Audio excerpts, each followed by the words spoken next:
don't have to worry about keeping your eyes open. Yeah, I mean, yeah, it's bright enough. I'll be fine. Hello, crawlers, and welcome to another route of historic pub crawls. This time, whilst we might be in London, our good friends at LNER are sending us all the way to York. We've got some amazing pubs that we're waiting to go and see. We're going to go and hit them all in a day and show you just how easy it is to get around this country and explore it by our rail network. We're going to head in now, get a cup of tea, sit on the train for not much more than an hour and a half, and we'll be in lovely York, where hopefully the sun will be shining as glorious as this. So a special thank you to my friends at LNER who have encouraged us to get up and out and explore more of the country. And you can do so when you pick up a copy of my book, Historic Pub Crawls Through England, where I visit 9 cities and cover 11 routes across those cities, across this wonderful country. And a lot of that is possible and very easy to do regardless of where you live. This Londoner popped into the centre and then jumped on a train, and we will be in York in under 2 hours, meaning that we can get to one of the most interesting medieval cities in the country. We're going to hit 12 or 13 pubs today, and then we'll still be able to jump on the train and come back home. So easy to jump on a train and head up somewhere else, get to a completely different town or city, and discover something different, which is what we're looking forward to do today. And I really enjoy rail travel, particularly we sit here, we've got a nice table, we can look out of the window, we can see our glorious green country.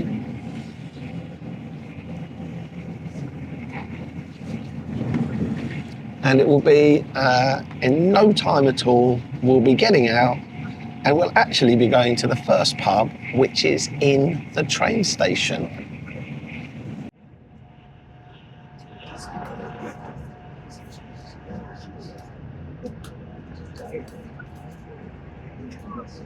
Well, here we are, we're in York. This is York Station. It was built in 1877 is when it opened. And at the time, it's hard to believe, but it was the largest in the world with a whopping 13 platforms and a really big hotel. Obviously that's changed now. It's Grand Central Station in New York these days. It's the world's largest. It's got something like 44 platforms. But we're going to wave goodbye to our train. Thank you very much, LNER, for getting us up here. It's super safe and quick and easy. We got in a little bit early. We're not going to be waving goodbye to it. Look, they're all hanging around waiting. So look at that, speedy, on time, just in time for the pub. Let's go and see if we can find it inside the station. Well, I just had to show you this because obviously where we were standing didn't look like the most impressive thing that you're going to see. But look at this train station. Look at all the ornate ironwork up here. And you might even just be able to see the pub through there. It's a heck of an entrance to walk straight off the platform and into this pub. The York Tap. It's pub number 1 on our York City route. And I think they've got a beer waiting for us. There can't be many places where you can walk straight off a train and into such a wonderful pub, which was originally built as a tea room between 1872 to 1877, but it wasn't until 2011 that it was converted into a pub. There's a large circular central bar and a light airy space all around, all under these fantastic skylights. And it's strange in here because it feels as prim and proper as you'd expect from a typical York tea room, but instead now sells a massive range of well-chosen craft beers to thirsty travellers. And I grabbed myself a pint of the Wicker from the Tapped Brew Company. And it might be the first pub on the crawl, but when it's this close to the station, it's also the last, with today's assistant Maddie grabbing a well-earned pint of cider. And who cares where you're from when this is the destination? And what we've got behind us is we've got some walls here, so we're going to see a lot of these medieval structures because York was the largest town in northern Britain in Roman times. And so it is There is a lot of old structures that we're going to see as we go along. All right, it is a bit noisy. Come on, we'll move on. Well, we escaped what we thought were the roadworks, but actually on closer inspection, it looks like they're doing a great job of reinforcing these walls, which have been here for hundreds and hundreds and hundreds of years. And with the amount of traffic and trains and stuff going on here, I'm not surprised. Now, there's loads of really cool things about York. It is a wonderful medieval city. I've been here a couple of times. We're going to show you throughout this video the full routes, which you can find in the book. And we're also going to show you all of the individual videos that we've shot of the pubs. Now, I have been here before, and we have filmed a lot of these pubs before. So you might notice that in some of the videos, I look a little bit younger, or the weather is, well, last time we were here, it tipped it down. It was really miserable, and it's glorious right now. Hopefully that sticks around. You might even notice that I probably have a little bit more hair in some of the old videos. So it'll be a bit of a mixture, but it's going to cover all of the 14 pubs. So stay tuned for all of those. We're going to head to the second pub. This is one of the most haunted in York. That is going to be a theme, by the way. Most of them are haunted to some extent. And then we're going to wind our way through the city, over the river, and then into kind of the market town and the street that was rumoured, if you believe the stories, to be the inspiration for Diagon Alley in Harry Potter. Yes, it is that sort of city. And it's going to be a lot of fun. The Windmill is pub number 2 on our York City route. Well, the weather might have been a stinker, but this old corner pub on the edge of the city walls next to Micklegate Bar was a welcome relief. It was originally constructed as 2 cottages dating back to the 1600s, although there's been a lot of work since, with bay windows in 1785 and a mid-19th century staircase to open this pub out into the sprawling layout that it is today. Now, of course, it was far too wet to get out to the garden, where there used to be stables for up to 65 horses. Not only is it one of the oldest pubs in the city, but it's also one of the most haunted, with the malevolent spirit of a young girl who was run over by a brewer's horse and cart, flickering lights, breaking glass, and making the pitter-patter of tiny footsteps through a sinister rising mist. But where there's a bar, there's a beer. And of course, I went for something local, Brew York's Blonde, for having a crack at the pub games. I'm not saying there's anything supernatural here, but after a 180 and this trick shot we got in one take, it was back out to brave the weather and on to the next one. Next time you're near, stop here for a beer.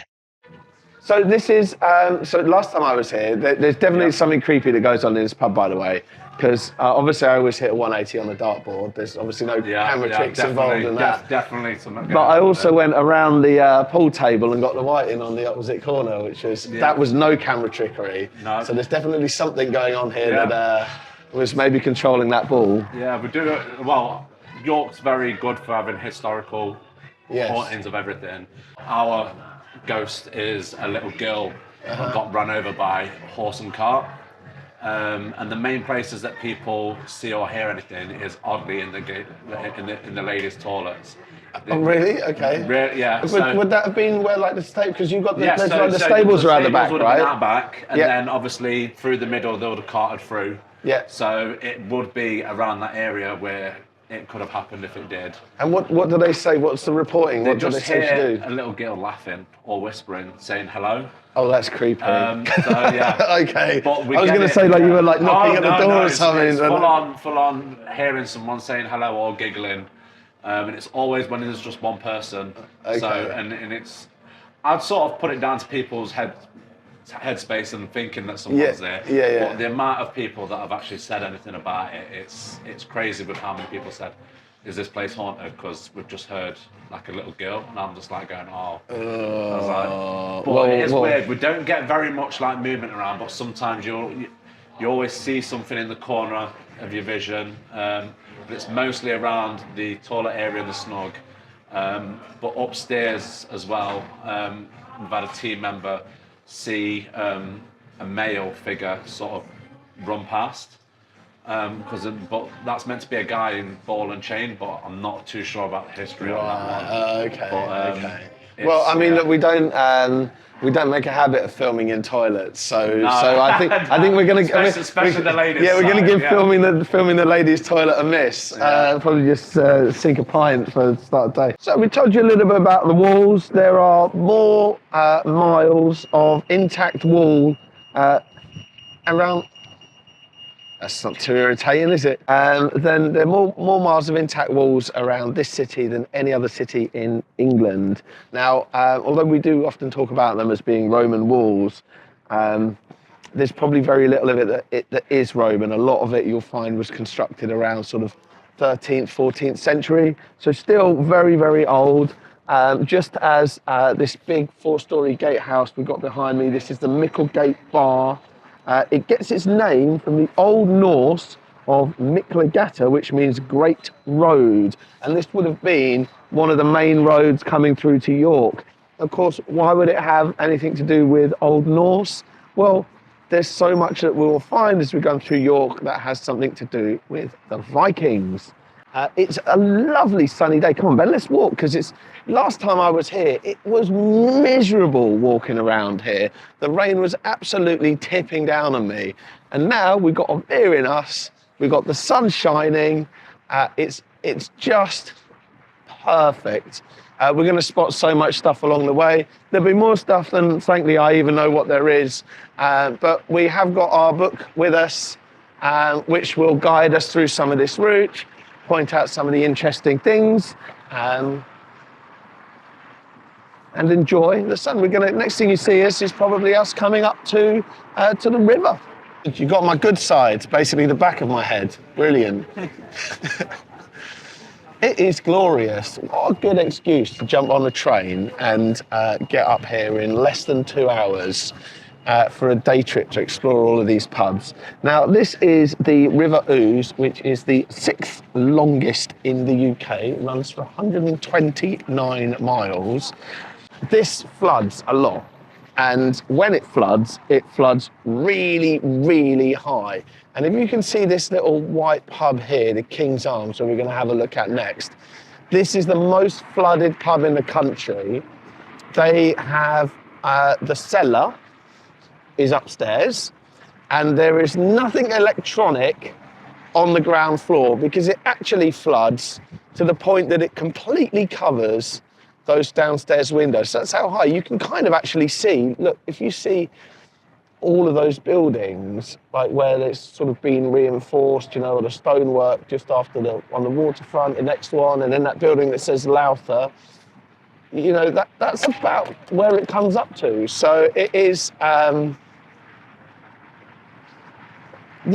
must be a hell of an experience, and that's an awful lot of water for it to come that high and fill all this. Right, let's head to the next pub.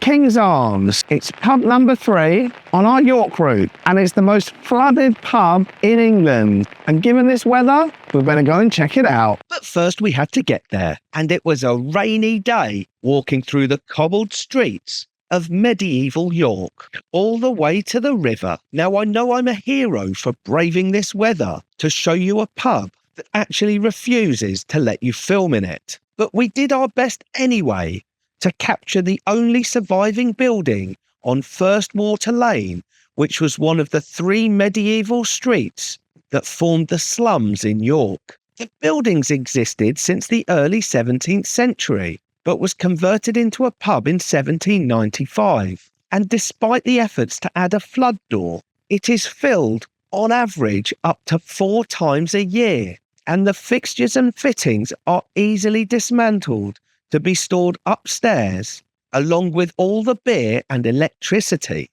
In fact, the inside of this pub is almost completely bare, aside from a marker that shows just how high the floodwaters can come. And we didn't get a chance to film our pint, so it was back out and on to the next one. You wouldn't believe it, but this little sort of ramshackle, look at the state of that road. This would have been one of the 3 little streets, the water lanes, which were kind of the main thoroughfare that you'd have had coming from the city and then down into the river. And in those days, they would have had, and we'll see it when we go into into Shambles, but you would have had all of these buildings kind of like sort of little jetties and stuff, all kind of encroaching on over the street. It would have been dark, it would have been noisy, it would have been messy. And it just went through a process of regeneration where they started moving people out of what basically become slums, and then started to regenerate the area. And of course, we come to another haunted pub. Except this one has a celebrity ghost because it's supposed to be the ghost of legendary highwayman Dick Turpin. And that would have been somewhere where he might have stopped, because this pub is on the site of a coaching inn that dates back to like 1730, and it would have been a key stop on that kind of like Leeds, York, and then on an onwards route. Hopefully, someone will have a chat with us somewhere in there, tell us a little bit more about it, and we'll also have a video to show you of the last time we were here. It's the Blue Boar. It's pub number 4 on our York City route. Let's go and check it out.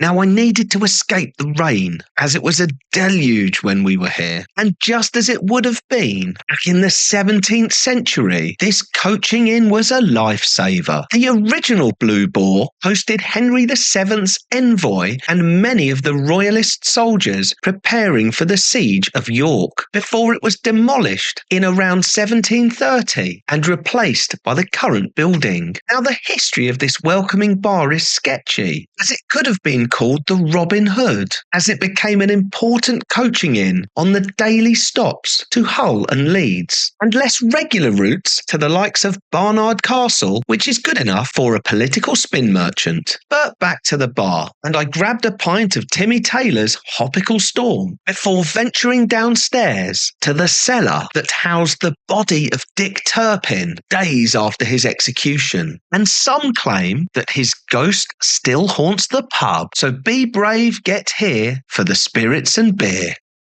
Cool, yeah, so we're in the Turpin rooms. This is where Dick Turpin's body was brought after he was executed on the Naves Mire. The landlord at the time then charged a penny for people to come and view, because that was kind of the entertainment at the time. They had no Netflix, no anything else. Yeah, exactly. So, you know, it's quite an alternative, isn't it? We've got to see the dead bodies in the pub. Why not? So the Dungeons did this exhibit for us quite a few years ago now, and we get a lot of ghost tours coming down and people coming to just view where his body once was. It's on part of the tour. Then you go around to the grave site just around the corner to see where his body's supposed to be buried. Apparently it's not there, but we don't really know. Yeah, we won't let the truth get in the way of a good story. No. So Ollie, have you ever felt any ghostly goings on whilst you've been here? I'm a skeptic, but it's hard to deny that there might be something. Yes, I think That's most a political way of saying. Yes, I mean most pubs in York have got some sort of ghost, and it's definitely creepy. Hopefully this comes out as well as I'd like it to come out, but you just see behind me, look at these buildings, like wonky buildings. This is what medieval York is like. All of the roads are uneven and higgledy-piggledy. It's all over the place. We're going to go to the next pub, really low ceilings. It's usually quite busy in here. It's another haunted pub, and it's another really, really old building. Let's go and have a look at it. So Three Tongues. It's pub number 5 on our York City route. Let's go in and get a beer. Well, it's almost impossible to find a pub in York that hasn't been around for hundreds of years. And this wonky timber-framed building was likely to have been constructed in the 16th century, with it being recorded as a pub since at least 1782. And as you can imagine inside, its narrow bar, low ceilings, dimly lit interior make you feel like you're stepping back into olden times. And there's a lot to discover, because during recent renovations, a haul of ancient gold and silver coins was found by builders. But back to the bar, I grabbed myself a battle axe before admiring this eclectic collection of knickknacks to amuse. At the end of the bar, add this to your list of Pubs Not to Miss. So by now you're probably noticing some of the inconsistencies of the videos, because whilst we're going in and we're talking to people, we've been here before and I braved the tipping down rain. It is much nicer now. And York is buzzing. There's a lot going on this sunny Tuesday. This is kind of the heart of like the shopping area now. So it is creatively called Pavement. And it was the main commercial part of York during the Jorvik era or the Viking era. A lot of these big market towns would have had like a big marker, a big cross somewhere. That's been taken down. We are going to see, look, we've got another look at this black and white building up here. We're going to head to the Shambles, which is the famous medieval street with all the timber frame buildings that overhang it. It should be lovely in this weather. And there's a gorgeous little pub that we're going to go and have a look in there that's surprisingly haunted and a lot of fun.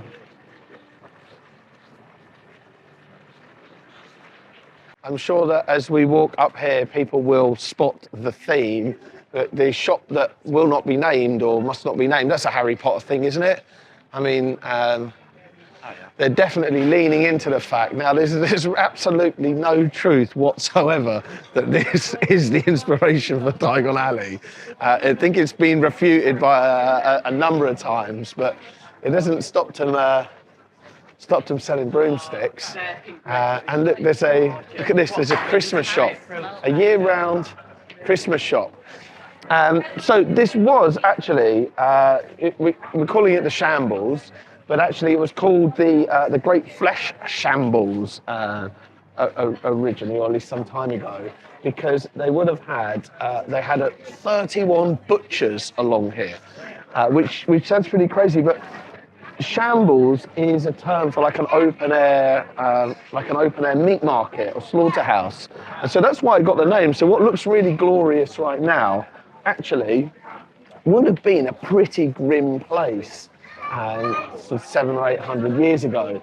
You know, this little road here would have had like blood flowing down it as the butchers in this open air market just kind of pushed the offal and the blood and the entrails just off the steps and then flushed it all the way down there into the pubs and everywhere else. I mean, this is also what Water Lane would have looked like. So the slums that we were in a little bit closer to the river, it would have looked like this with these buildings that are like sort of towering over us a little bit. Behind here is the market, which has been newly redeveloped. We're going to head there in a minute, but first of all, we're going to find ourselves a little bottle shop and a little bar, which is just a little bit further up this way. We'll brave all of the tourists. What a wonderful little place this is. It's the Shambles Tavern. It's pub number 6 on our York City route. Well, this was a wet one as we explored the medieval city of York for a chapter in my next book. And no visit's complete without a trip down this street, which legend has it is the inspiration in the Harry Potter series for Diagon Alley. Now, the real street gets its name from the high number of butchers that used to be present, since a shambles is an old term for an open-air slaughterhouse. And whilst they didn't protect me much from the rain, this narrow street and overhanging buildings keeps the meat in the shade and lets the slope of the road wash the blood away. But we've no time for that. We've got pubs to go to, and this wonky little tap room has a great selection. Now, it gained notoriety when CCTV caught the boxes above the bar flying across the room, and with no one near, it was blamed on a resident poltergeist. But back to the bar, and I went for the Shambles Tavern Stumbler from Rudgate Brewery before getting a chance to check out the seating area out back, or getting back out in that rain to explore the market behind and more of these small buildings and narrow alleyways. Add this to your list of pubs not to miss. We don't have to worry about it, see? You can forget he's even there, honestly. You can't see him seatbelt most of the time. I'm Chantal. I worked here for about 17 years. Before we was a pub, we was a gift shop. We sold York souvenirs in here, and then we had the coffee lounge in the back. We turned it into a pub because the tourists kept asking if we did beer or wine. So we got a licence, we started with one pump, one bottle of wine. One pump, one bottle of wine, yeah. And then it went from there, and we just got all the cans and bottles in. I love all these sort of Just do cans. all Yorkshire stuff. Okay, everything's local. And this place was made famous from a YouTube video that went out that was your CCTV. Boxes So falling from off. here to these boxes up here, and they just flew off, right? Yep. So Luke, who worked here, he doesn't work here anymore. He was in early to do the line clean, and he was walking around here to check the bucket. All them flew over here, they landed on the till and over here. But Luke's scared of everything. It was funny that it happened to him. You got the most. So if you've been here for 17 years, have you seen anything kind of creepy or something that's made you feel a bit uneasy? You hear noises, and like, because we've got another room upstairs you can sit in. You go upstairs and you're like, oh, there's someone sitting there, I need to go take their order. And when you go back, there's no one there. But you just think it's in your head, don't you? That sounds pretty creepy to me. I don't see anything creepy, but there was that time I walked into a room with a person and then they disappeared. Oh, that's brilliant. Oh, thank you so much. Thank you for showing the place. It's a lovely little, this is such a great little place to sit. Thank you so much. Because obviously I'm a complete hero because I know that today's camera assistant Ben is eating his lunch opposite me, and I felt bad sitting here eating and having him hold the camera. But here we are in Shambles Square. Loads of little food places around here. I am treating myself to fish and chips, which is going down a treat. We're about halfway through. What was that? Pub 5, 6? Pub 5, We've spotted the next pub. We're going to cross over to that in a minute. It is it's a lovely pub, but it is also one of the ugliest buildings in York, particularly in this part of York, which is full of gorgeous looking buildings, but really, really ugly. So hopefully you are enjoying the video so far. We've got lots more pubs to come, and I mean, such a lovely sunny day. It is absolutely perfect for getting out of London on a train for a couple of hours. And here we are, sitting in a wonderful square, eating lots of nice food before we go to the next pub. So we are fueled up halfway through the pub crawl, and we're right in the heart of Shambles Market, which was redeveloped not that long ago. Ben's about to walk into someone, and so you can turn around, thank you very much, and follow me this way, because as we turn left, we are going to see a pub that is housed in what is called the ugliest building in York. And you can see why, because look at this gorgeous old building here, and look at this gorgeous old building here, and look at this gorgeous old building here, and now look at this pub, which looks like it's in an office block, which it was. It used to be offices up there. Downstairs it used to be a pawnbroker. I think it was a shoe shop for a little while. It's a retail space. But you know what? Sometimes it's better to be in the ugliest building looking out. And that's where we're going to go next. So let's go and check it out. The Market Cat.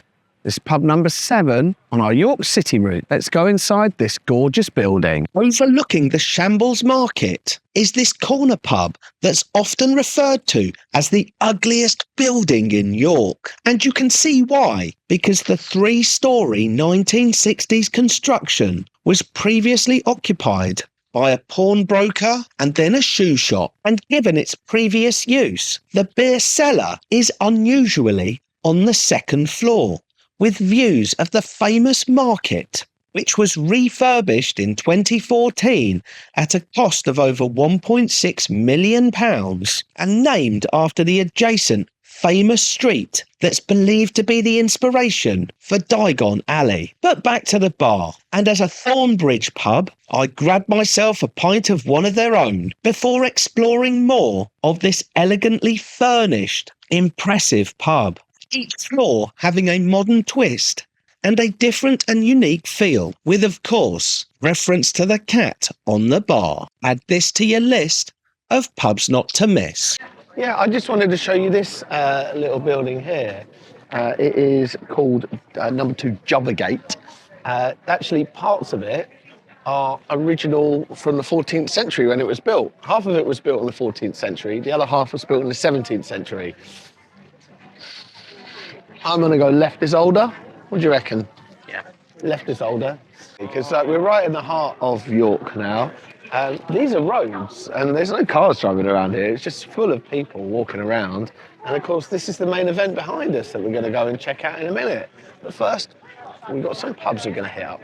Old White Swan is pub number 8 on our York City route. Let's go and check it out. This higgledy-piggledy timber-framed building was first used as an inn around 1703 and is one of the oldest pubs in the city. It's actually an amalgamation of 9 different buildings that became the starting point for several stagecoach routes, with the original mounting block still seen in the courtyard, as is a Roman column which is underneath a glass panel in the pub's floor. It was around this time that part of the building was in the parish of the Holy Trinity King's Court and the other in Holy Trinity Good Ramgate. When both claimed the right to charge rent to the pub, the landlord painted a white line through the courtyard and offered a partial rent to each. But back to the bar, with a best bitter from Black Sheep. Now, it's worth noting that the courtyard outside used to accommodate a market and other showcase events, such as once introducing the world's tallest man, Patrick Cotter O'Brien, who was only the second man ever to reach over 8 foot in height. And today, legend claims that the pub is haunted by the ghosts of a group of Catholics captured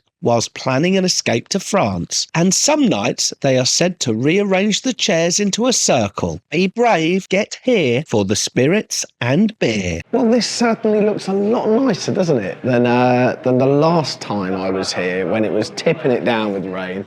Obviously, it's lovely to be a nice covered area.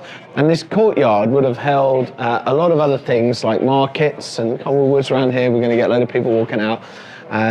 But it is quite notable for being the place where they showcased, at the time, the world's tallest man, who was called Patrick Cotter O'Brien, who was only the second man in history ever to reach 8 feet in height. So that would be more than that, probably. I bet you he could sink a few pints. He probably didn't live for very long either. It is glorious now. We're going to head down to there's some really cute little pubs we're going to head to next. Snickleway Inn. It's pub number 9 on our York City route. Let's go in and get a beer.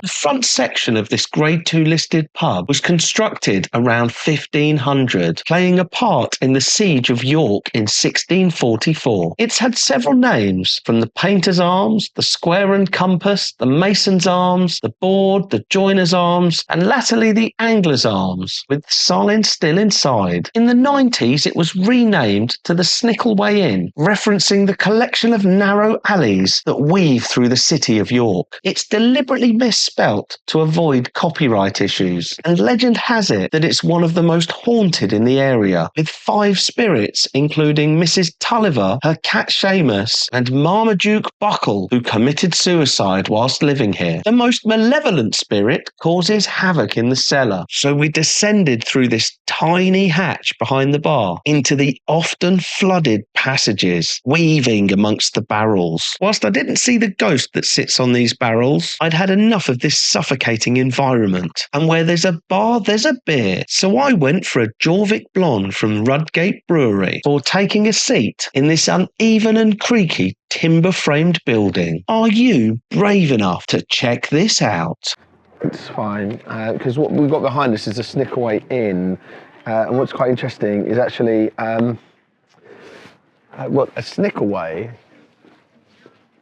It's an alleyway, right? I mean, it's an alley, right?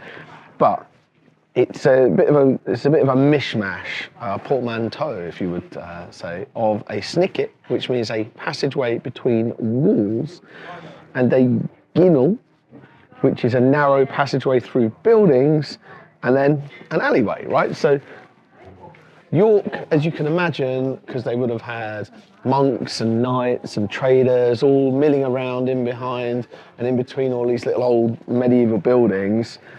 I just would have called them alleyways, but no, they are Snickleways.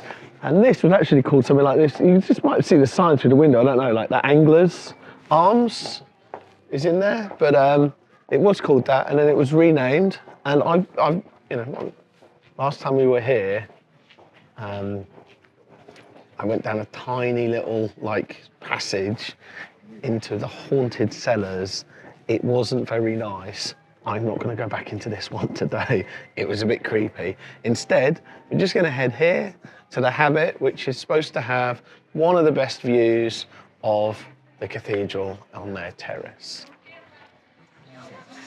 The Habit is number 9 on our York City route. Let's go and get a beer. This friendly little bar is a bit of a mix between a modern tap room and a cafe, so it's easy to forget that this small building actually dates to the 16th century and is in one of the oldest areas in the city. It was formerly a furniture shop and it was used as a home for stonemasons and nearby monks. I was treated to a pint of gamma ray. It's upstairs past all of the artwork where the magic is, and a terrace that overlooks the city's famous cathedral. Now, when I was there was a lot of scaffolding and they were very worried that they would lose this iconic view. But I'm delighted to report since that it's still one of the best places in York to grab a beer and admire the cathedral, which was mostly constructed over a span of 250 years between 1220 and 1472. And in the east window, it features the largest piece of medieval stained glass in the world. But that's not why we're here. We're here for beer. And so off it was in the rain and on to the next one. Yeah, it's really good to see it's sunny today as well. It's nice. Yeah. Like I said, last time I was here, it was tipping it down. It was a bit miserable. And it was all covered in scaffolding as well. It was pretty rough. Yeah, because it was like about a year ago. It's been a while since I've seen you. But yeah. What are you joining me with? What are you going for? Innocent Gun. That is my favorite beer. Yeah? Why is that your favourite beer? So, for many reasons. One is the fact that it is just so goddamn good. It is a Scottish Golden Ale that is aged in a whiskey cask. It's 6.6%, so it chases the demons away real nicely. And it doesn't taste like you would think it would. It's super sweet, despite the fact that it's like 51 days in the whiskey cask. Okay. Really good. Okay. It's my absolute favorite. He's made that sound amazing now, and now I've got a freezing cold Brixton. Do you want to? You can try some if you want to try some. No, let's go. You Let's sure? go. Come on, take me out on the terrace. Let's go and have a look. Let's go for a nice little walk. Let's have poor Ben film both our asses as we walk up the stairs. Yeah, beautiful. The walk I'm doing lately, it's feeling good. That's the content you want. Yeah, that's it. There you go. You know, I just went into one pub and no one was. I might as well tell this story. We'll record this on camera. I'm not throwing anyone under the bus. Everyone was reluctant to be on camera. Oh? Because. What? It's got quote on camera. Oh god. Right. So the guy was like, you know, they were taking a mick because the chef is technically on OnlyFans. Oh, I can understand why he'd probably be reluctant to be on so camera. So they were really reluctant to film. But I love this place. You were telling me this place when you because you've got where's the art come from? Are they? So it's all like various local artists. This is a guy called Lincoln Lightfoot. He's really great. He does, as you see, all of his stuff is like, he does stuff in Leeds as well. This is York based, so it's all like sci-fi monster twists on things. He's got some of his Leeds stuff. He was partnered with us. That's really cool. That's really good. We had one's really cool, which is Bile Beans. We sold it recently. It's really nice. Which is Bile Beans is like a sign you have in York, an old product. And he's got like this giant angry bean wreaking havoc in York. It's pretty good. He does one. Some of them are like, that's one of our local artists called Sophia, who goes by Ufi. Most of the weird alien stuff is hers. So that's like sort of her big genre. We've got another artist called Joe. He's new. He does like these really beautiful like oil pastels. Oh yeah. Of like York, just around York, and it's all. I think he did one that's like the terrace. It's a very pretty city, isn't it? York it's is so gorgeous. York is gorgeous. It's not too bad. Oh, cheers, by the way. Oh yeah, cheers. Chin. Chin chin. But yeah, But then some things are like, some of these are just older than like, I can't even tell you when, like that photo there, that was obviously like another local artist, that must have been painted before, like 2017 before I started working here. And then a few of them are just like weird bits and bobs we've kept.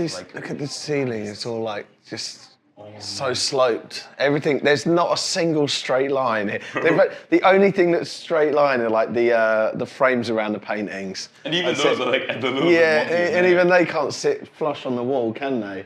But yeah, and then certain Everything like, is wonky. when you see it, you understand like when we took all the paintings out, why it felt so claustrophobic, because it sinks in like that. Yeah, like this wall's at an angle. You know, the floor is. It's all bits about like all the ship's timbers and stuff. It's super cool. But I like it because it just got like instant character in a nice way. It wasn't like we tried to manufacture it. Like these buildings largely come from like the owners.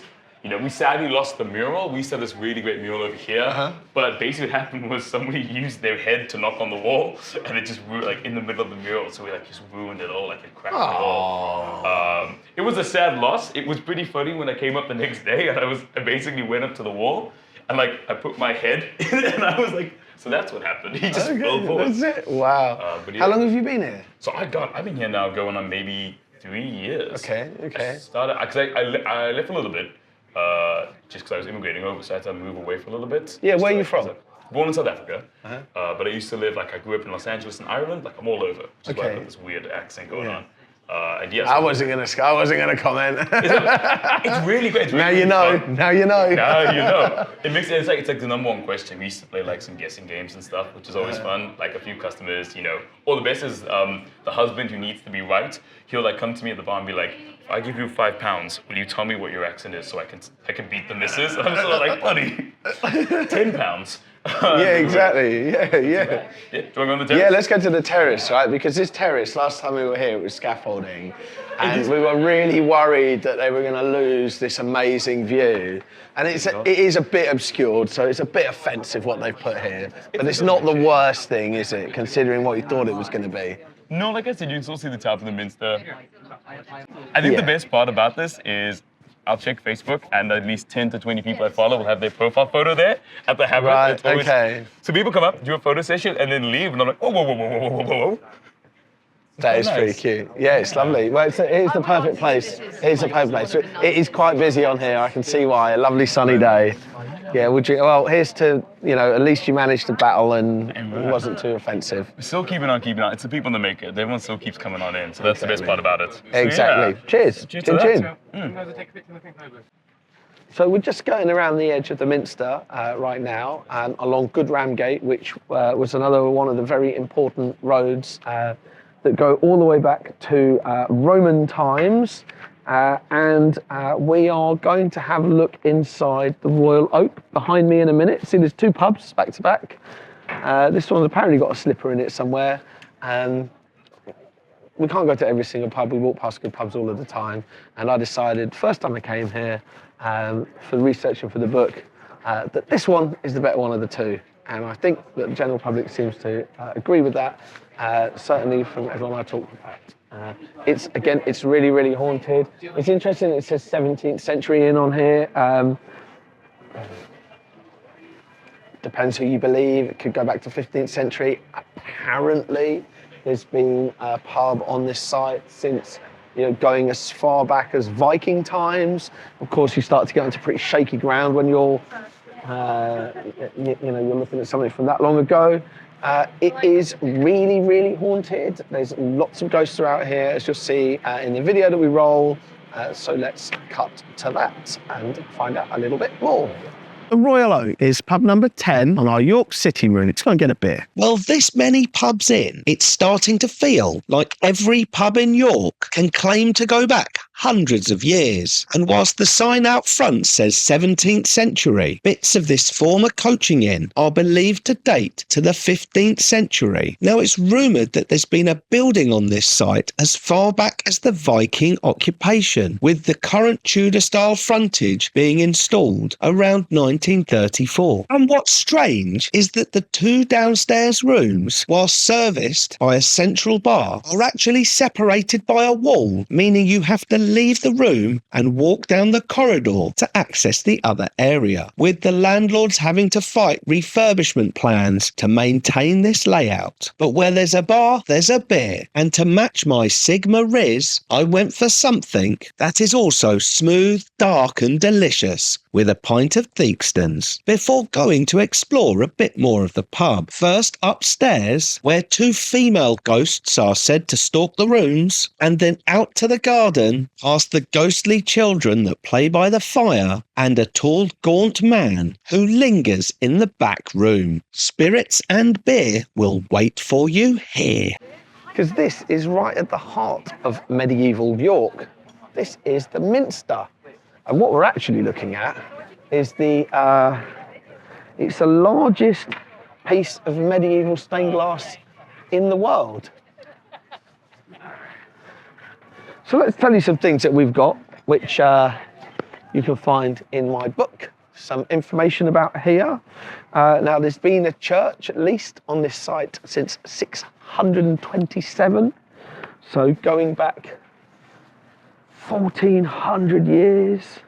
We're actually quite lucky that it exists, by the way, this place, because you would think, and it's such a shame for something to be this old, and I guess most of this was built between 1220 and 1472 in this iconic Gothic style, but it actually nearly left us in 1984 when there was a fire that devastated the Minster. So bad, the fire raged so much they thought they were going to lose the whole thing, and so to stop the flames, firefighters deliberately poured so much water on top of the roof to cause it to collapse. That was the only way they could actually stop this fire. Some people have claimed that even though it was likely caused by a lightning bolt which sparked an electrical box on the roof, that actually it was an act of God, and it was God expressing his displeasure at the consecration of David Jenkins, who was a bishop who went on to become one of the first clerics to participate in the public blessing of a civil partnership between 2 men, one of whom was a priest. I don't think it matters if 2 gay people want to marry each other. I think that's perfectly fine. So the idea of anyone striking down and damaging this place or showing even the slightest bit of displeasure in real life or cowardly online is a disgrace. So no, people are people. Live, love, laugh and all that kind of stuff. I mean, look at this bed. You don't need to put it on my face. Put it on this. Look at this. Over here we've got Constantine the Great, who ruled, he was a Roman emperor who took it on after the death of his father. He ruled until 337 and was the first emperor to convert to Christianity. This is a Roman column when there was some excavation works happening around here in 1969. They found this that was built in the 1st century. And of course you can find out all of the history of York, well, some of the history of York, but most importantly, the great pubs of York, in my book. And that's why we do this, because at the heart of communities, towns and cities across this wonderful nation are pubs, and they are a great way to go to the pub, grab a pint, chat with a friend and explore some of these incredible sites.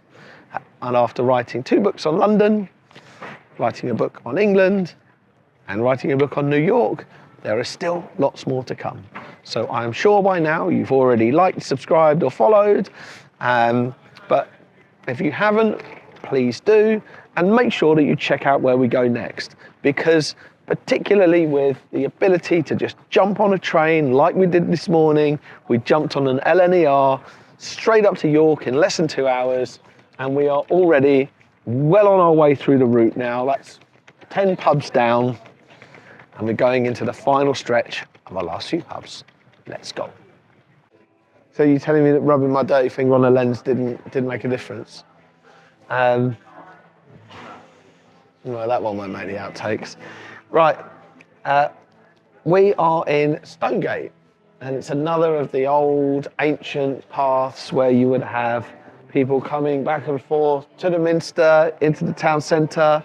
The next pub, you actually can't see because it's tucked down an alleyway or a Snickleway, and that's where we're going to get to it. But you can see the sign across the top, hopefully, Ye Olde Starre Inn, which was constructed between two buildings that weren't connected to the pub at all. The landlord basically paid them to put that across so that you could see exactly where you're going to go. We're going to go and hit up that pub, which genuinely claims to be one of the oldest in York. I mean, everything's old in York. Like, everything's old in York. So this road, called Stonegate, was first named that in 1119, and it used to have lined up, just like we saw in Shambles Market, which was full of butchers. Here, it was glass painters and goldsmiths before it became bookshops and printers in the 1500s. But as you can imagine, given its proximity to the cathedral that we've just seen, it was actually very popular for... oh, mind yourself, Ben, let's let you go past. It was actually very popular with processions. Bizarre. And of course, these days is a real tourist destination. Look, I mean, some of it is really old. Look, this sign above here, remains of the 12th century house is back this way. Famed arsonist Guy Fawkes. Not that I'd ever encourage anyone to blow up the government. Was born in this street in 1570 to Spanish immigrants, and he lived here until he made the journey that we made today on the train to London. I suspect he probably came by horse and cart though, which would be a lot slower than the LNER train that we sat on today.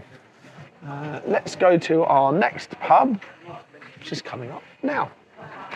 The House of Trembling Madness is pub number 11 on our York route. I'd understand if you were sceptical about the rave reviews of this pub, because at first it just looks like a bottle shop. You reach the upstairs room that has every reason to justify its medieval theme, as the rear end of this fantastic building is believed to have begun life as part of a Norman house dating back to around 1180, which makes it the oldest of its kind in York. The impressive wooden beams tower down on you, although it still feels like a surprisingly intimate setting because they don't allow bookings, meaning you're encouraged to share your table with strangers. But where there's a bar, there's a beer, and I propped myself up for a pint of the Northern Monk underneath the quirky taxidermy animal collection.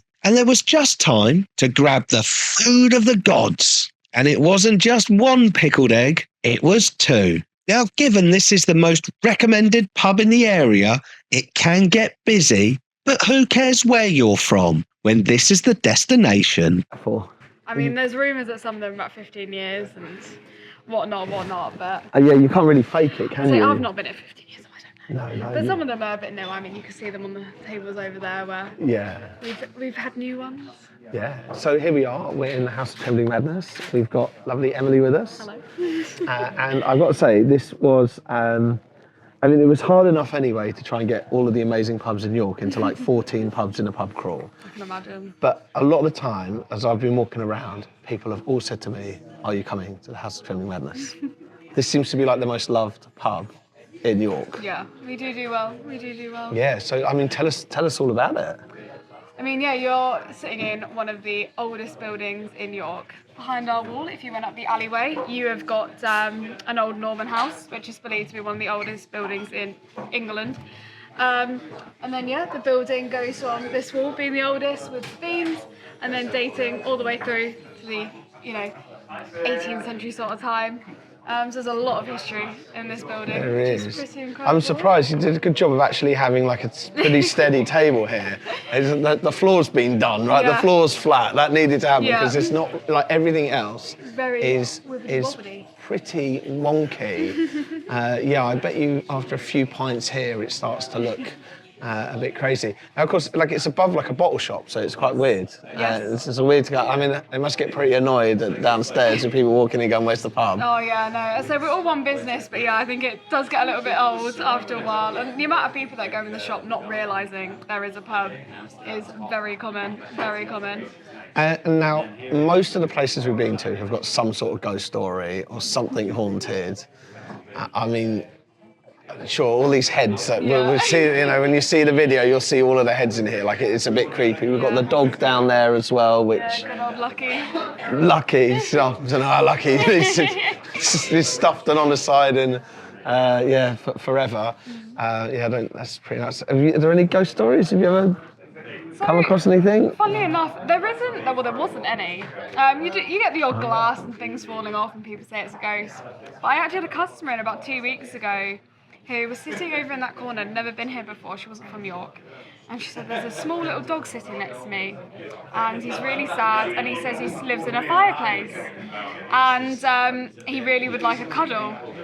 And she went, do you know what I'm on about? And I went, yeah, no, I do. He's over in that corner. And she went, you need to bring him to me. And like, apparently this dog was like saying his story to her about his prior life, things that she couldn't have known that we did. And that was a little bit. Okay, that's creepy. pretty odd. That did give shivers up my spine. Yeah. Because if it's not creepy enough that there's already a stuffed dog in here. I'd rather the dog ghost than the lion or the boar or something, but yeah, no, definitely. Yes, you're got a quite few right. animals And what did you pour us? So that one is the Hofbrau. That is our #1 seller. It is our only beer that we keep on all the time instead of rotating. It is a lager from Germany. And then for myself, I have got a hazelnut mild by Colonel. Very, very nice. Beautiful. All right. Cheers. I'll drink to that. Cheers. Thank you very much. Right, so we're on to our penultimate pub. The sun is shining and we have pub number 12 waiting for us. And it's easy to miss this pub if you were just looking with your head down or doing what most people seem to do these days, which is staring at their phone whilst they walk. And that's because this pub, which was first licensed in 1644, making it officially York's oldest, is actually hidden behind the shops. Now, often the reason that you can find this is that if you, staring right directly into the sun, hopefully this comes out, you will see above the street where the then landlord, Thomas Bullman, made an agreement with the two shops to have this sign constructed and attached to their premises in 1733, because as you're going to see in a video that's coming up, to get to the pub, it's down a tiny alleyway. Let's go and find that pub. Ye Olde Starre Inn. It's pub number 12 and the penultimate pub on our York route. Come with me. Well, it's certainly an experience having to access this pub down a tiny alleyway that you can only find thanks to the sign that the then landlord Thomas Bullman erected between two shops in 1733. But prior to this, the large stable yard at the front of the pub would have faced the road when it was first licensed in 1644, which was the same year of the Siege of York by the Roundheads. Over time, the space was filled in by the construction of new buildings along the busy Stonegate, which was not only popular with glass painters and goldsmiths, but featured bookshops and printers, as well as the birthplace of famed arsonist Guy Fawkes. Look back to the bar, and I went for a pint of their Old Star Best Bitter with today's assistant Maddie, grabbing a well-earned cider. Now, there's just time to acknowledge that, like a lot of pubs in York, it houses a resident ghost, this time of a royalist officer, complete with a beaver hat and smart breeches, and bizarrely 2 black hats, who are believed to have been buried alive behind the bar, with staff sometimes noting the blood-curdling screams of injured and dying soldiers coming up from the depths of the cellar. But we've no time for that. We've got pubs to go to. Amazing. Okay, so my name's Millie. I've been here for about 3.5 years now. Sort of started as a little part-timer, now full-time, and I love working here. Absolute quirky, characteristic place. Loads of stories. So obviously, like every pub in York has got some sort of ghost story about it. I'm not convinced that all of them. I have been in some that I did feel were creepy. You guys have got a whole bunch of ghosts in here. Quite a few, yeah. So one of the most interesting ones I definitely think is the 2 black cats, which are just in this pillar right there. So they are 2 mummified cats. They were believed to be sort of ward off evil spirits. Which is definitely quite interesting. Lots of people have said they've seen the cats, dogs will bark at the pillar. So that's quite an interesting one. I don't know if you believe in that one, but I think it's quite interesting. Yeah, it's pretty kooky. Like it's pretty weird as well. Like mummified cats. Like not something you see every day. No, it's not. Yeah, not in York. Like it's really strange. Yeah. We've also got a really sad story about 2 lovers. And, okay, I haven't heard that one. Yeah, so there's a soldier, and him and his wife, he went off to war, and they would write to each other that they would meet back here, and he never came home, and now apparently their souls wander the building looking for each other. I've had a few customers say that they felt quite a sad energy sometimes. Okay. So I do think that's just like, oh, it's quite sweet. Yeah, I think a lot of people, when they talk about ghost stories, they always talk about that thing that's just out of, like, you never quite see it. Yeah. Like, I felt that in some pubs where, like, you've got, like, our cellars are haunted, and I'll go and have a look at the cellar. Yeah. And then I look down and I'm like, oh, yeah, no, it's just like a chill. I don't like this at all. It's really, I don't like that at all. Ours is quite freaky, actually. Ours used to be a morgue. It used to be a morgue. Okay. So in the Civil War, the pub was transformed into a hospital. Right. So the entire upper floor that you see now, hospital area, and downstairs where our cellar is, used to be the mortuary. So when you look in it, there's loads of arches and little benches and things, and it just gives off weird vibes. It's very steep. And that's the other ghost story that you guys have got, haven't you? Which is where like there's the screens of soldiers and stuff, and that's obviously people from the morgue. Yeah. But I mean, this place is like so higgledy-piggledy. There's like something everywhere. Literally. There's so much artwork, and the book's always a big talking point for a lot of people. A lot of people have read it, and they just like to come in and be like. And this is the Jonathan Strange book. Jonathan Strange book, yeah. So the actually, the Society of Magicians. This is the meeting place, and we're mentioned in the book. So big fans of the book, they'll come in and just be like, oh, I read about you in this book, and wanted to come and see it for myself. Okay, Society of Magicians. You see, this is normally pretty unedited and sort of uncut when we put it out. So there's no trickery or anything. Like we're not going to like vanish off screen. Proof of magic. Yeah, exactly. So our day in York is coming to a conclusion. It's been 14 pubs. Thankfully, the weather's been really nice, and we've been able to do it in a day trip. You know, just a couple of hours, not even that, on the fast train out of London. It's been a fantastic day. I think probably my highlights. I always enjoy walking past the Minster. I really like the House of Trembling Madness. That is pretty fun and pretty wonky. Chatting to Kyle on the terrace at the Habit was another one. Really interesting because that's sort of almost the opposite of what you'd expect a really old historic pub would be, because it is kind of like a little beer cafe, but it's obviously in such an old building. We love that. We're now heading to our very last pub. Here at Punch Bowl. It's a beautiful Nicholson's pub, as a lot of Nicholson's pubs are, before we jump back on our LNER train and get back to London after a long, eventful day. Let's roll the video for this next pub. It's the Punch Bowl. It's pub number 13, and it's the final pub on our York City route. Let's go and get a well-deserved beer. At the end of the busy pedestrian Stonegate area is this former coffee house that was founded in 1675 before becoming a pub nearly 100 years later. It gets its name from the Whigs, who were the local political party that succeeded the Roundheads, and they preferred to drink punch. Since the Conservatives preferred to drink claret, the display of a punch bowl was deemed to be in support of the Liberals.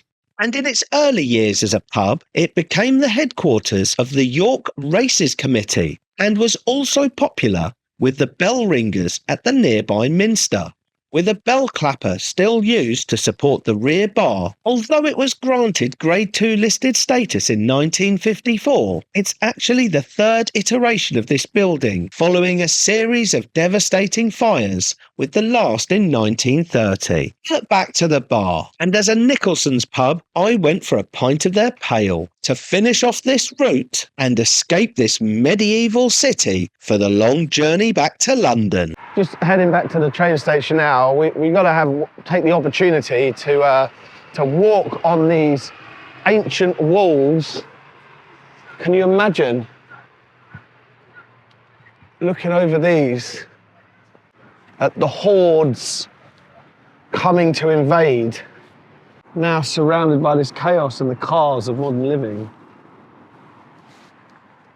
And look, they wouldn't have had any of this if you'd have fallen off. You'd never recover.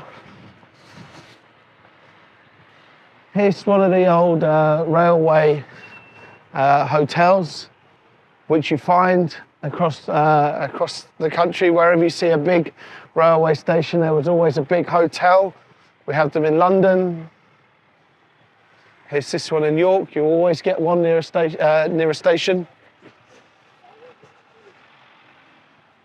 And that was how the country was, everyone got around, right? Our great rail network. And it makes it possible to do things like this. Just come up out of London to explore something a little bit different. Like the wonderful medieval York. It should be like a nice bit of sun as the sun sets, glistening against my wrinkled face.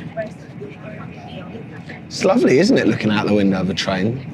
And this is a lovely conclusion to a fantastic day that I've had in York. It's great that you can just pick up a copy of my book, Historic Pub Crawls Through England, and you can jump on a train in central London and in less than 2 hours be transported back to the days of the Vikings and the Romans, which you can explore and take in, as we did, 14 brilliant pubs today. I am quite tired, and I am looking forward to a little sleep, which we can do because it's very comfy, the sun is setting, and the next stop on this fast train is all the way into London. So thank you for sticking around this far. Hopefully you've enjoyed the video. Thank you to our friends at LNER that provided the tickets for today to help us and encourage us to tell you about how easy it is to jump on a train and get out and explore this country and explore some pubs. So thank you once again. I'm probably going to look out the window for a little bit more as the world goes by before hopefully maybe getting an hour's worth of shut eye. Oh, just talking about it makes you feel tired.